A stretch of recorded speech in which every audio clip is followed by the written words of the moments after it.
दोस्तों, मानसिक आलस ये आपका सबसे बड़ा दुश्मन है। हम अपनी लाइफ में कुछ ना कुछ बड़ा करने की सोचते हैं, लेकिन उस काम को लेकर हमें बहुत आलस आता है और कुछ करने की इच्छा नहीं होती। इसलिए दोस्तों, आज हम आलस को बढ़ाने वाले 5 कारण कौन से हैं वो देखने वाले हैं। अगर आपको आलस आता होगा तो ये वीडियो देखने के बाद आपको एक क्लियरिटी आ जाएगी, सच में आप लोगों को आलस क्यों आता है, और इसके साथ ही इसके पीछे का साइंस भी आपको समझ में आ जाएगा। तो फिर चलिए दोस्तों, वीडियो को स्टार्ट करते हैं। दोस्तों, एक रिसर्च के अनुसार आदमी अपने दिन के 5 घंटे बर्बाद कर देता है। अगर ये 5 घंटे उसने अपने सक्सेस पाने के लिए यूज़ किए तो उसकी ज़िंदगी में बहुत बड़े बदलाव आएंगे, इसमें तो कोई डाउट नहीं। दोस्तों, आलस के 5 रीज़न समझने के पहले आपको एक बात समझ लेनी चाहिए कि अपना मन काम कैसे करता है।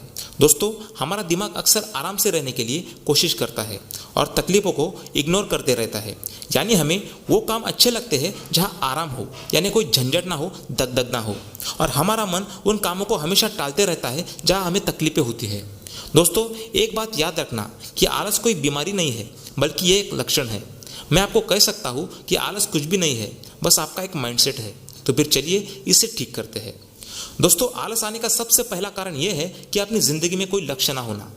दोस्तों, जब इंसान की ज़िंदगी में कोई बड़ा लक्ष्य नहीं होता, जैसे जिन गोल्स को आप टाल नहीं सकते, जिनके बिना आप जी नहीं सकते, वो लक्ष्य जो आपको अंदर से काम करने के लिए इंस्पायर करते रहते हैं, ऐसे लक्ष्य जो पूरे होने के बाद आपकी ज़िंदगी में खुशियाँ आएगी, ऐसे लक्ष्य जिनकी वजह से आपकी ज़िंदगी में बहुत बड़े बदलाव आएंगे।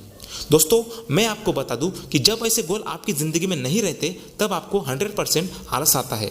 दोस्तों, इंसान 2 प्रकार की ज़िंदगी जीता है, एक अपने लक्ष्य के प्रति पागल होकर ज़िंदगी जीना और दूसरा अपनी परिस्थिति के अनुसार। दोस्तों, जो इंसान अपने गोल को लेकर पागल रहता है उसे उसका लक्ष्य ही अंदर से मोटिवेट करते रहता है। वो लगातार उस लक्ष्य को पाने के लिए दिन रात मेहनत करता है।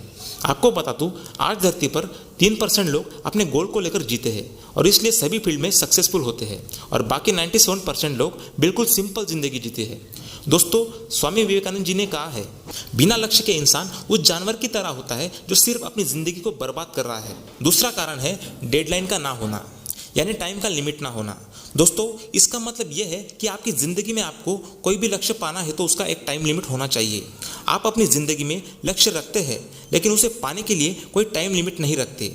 मतलब ये तारीख, ये महीना, ये साल के अंदर मैं अपना काम पूरा करके रहूँगा। आपने ऐसे कई लोगों को देखा होगा कि 10 साल से वो कहते आ रहे हैं कि उनका ये काम करना है, लेकिन वो काम उनसे कभी पूरा नहीं होता, क्योंकि जब वो काम पूरा करने का टाइम आता है तो मैंने बताया एक नियम को अपने दिमाग में हमेशा फिट रखना। वो ये है कि अपने मन को आराम वाले काम ही अच्छे लगते हैं। जब हमारे दिमाग को समझता है कि इस काम की डेडलाइन है, एक लिमिटेड टाइम में हमें ये काम पूरा करना है, लेकिन हमें तकलीफ होगी, तब हमारा माइंड हमें आलस की ओर ढकेलता है। हमारे दिमाग में ऐसे विचार आते हैं कि ये काम अभी नहीं, बाद में करेंगे, या फिर कल, परसों या तरसों करेंगे। इसके बजाय कोई सिंपल काम कर लेते हैं। इसलिए कई लोग अपने इंपॉर्टेंट काम को साइड में रखकर दूसरे काम करने में लग जाते हैं। दोस्तों, आपको भी एक्सपीरियंस आए होंगे कि जब आप कोई इंपॉर्टेंट काम करने को हाथ में लेते हैं तब आपके मन में थोड़ा विचार आता है, चलो थोड़ा व्हाट्सएप चेक कर लेते हैं, इंस्टाग्राम, फेसबुक चेक करते हैं, न्यूज़पेपर, गेमिंग या टीवी देख लेते हैं। क्योंकि दोस्तों, आपका दिमाग बहुत चालाक है, उसे आराम से और कंफर्ट जोन में ही रहना अच्छा लगता है और वो पूरी कोशिश करता है कि आप वो काम कैसे टाल सकते हैं। लेकिन दोस्तों, आपके साथ भी अगर ऐसा होता होगा तो आपको आपके माइंड को एक चैलेंज के तौर पर एक टाइम लिमिट देनी होगी।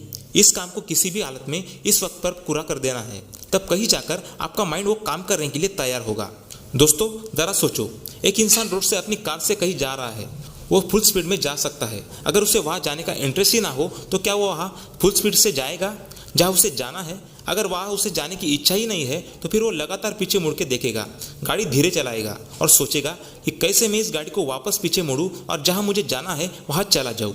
वैसा ही दोस्तों हमारी ज़िंदगी का भी है। जब हम कोई हमें पसंद ना आने वाला काम करते हैं तब हमें आलस सताता है। बहुत सारे लोग ऑफिस में काम करते हैं, लेकिन उनको उस काम में ज़रा भी इंटरेस्ट नहीं रहता। वो लोग सिर्फ सैलरी पाने के लिए काम करते हैं। जब हम ऐसा काम करते हैं तो हमें आलस आता है। दोस्तों, आपको जुनून से काम करने के लिए कोई ऐसी इंपॉर्टेंट और इंटरेस्टिंग चीज़ खोजनी होगी जिसके लिए आप अंदर से कुछ करने को मजबूर हो जाएंगे। जिस दिन आपको ऐसी चीज़ मिल जाएगी उस दिन से आपका सारा आलस हवा में उड़ जाएगा। दोस्तों, मैं आपको एक बात पूछता हूँ कि अगर आपको कुछ दोस्त मौज मस्ती और पार्टी करने के लिए बुलाए तो क्या आप तब आलस महसूस करते हैं? हमें कमेंट में ज़रूर बताइएगा। चौथा कारण है प्लानिंग का ना होना। दोस्तों, जो इंसान की जिंदगी में प्लानिंग नहीं रहता उस इंसान को जिंदगी में बहुत आलस आता है।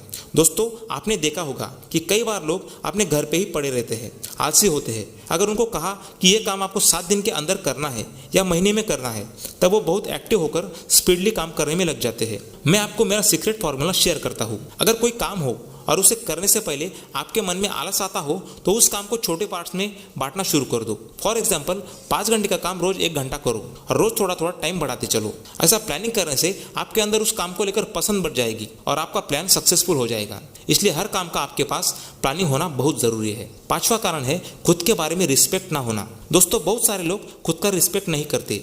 उनके फैमिली वाले, बच्चे, माँ बाप उनको ताने देते रहते हैं या कहते रहते हैं कि अपने ऊपर कोई तो भी रिस्पॉन्सिबिलिटी लो, कोई तो भी अच्छा काम करो। लेकिन जिन लोगों को खुद पर विश्वास नहीं रहता तो वो लोग कुछ भी नया करने के लिए कोशिश नहीं करते। वो लगातार काम ना करने के बहाने ढूंढते रहते हैं, जिन्हें हम आलसी लोग कहते हैं। दोस्तों, ये थे वो 5 कारण जिनकी वजह से आपके अंदर आलस पैदा होता है। अगर आपको ये कारण समझ गए तो आप अपने आलस को जमीन में गाड़ दोगे और अपना लक्ष्य पाने के लिए दिन रात मेहनत करने में लग जाओगे। दोस्तों, इस वीडियो में मैंने आपको आलस के कारण बताए हैं। अगर आपको आलस को कैसे भगाए इस टॉपिक पर वीडियो चाहिए तो मुझे कमेंट बॉक्स में जरूर बताइएगा। चलिए दोस्तों, हम फिर मिलेंगे एक और नई वीडियो के साथ। तब तक के लिए take care and good bye.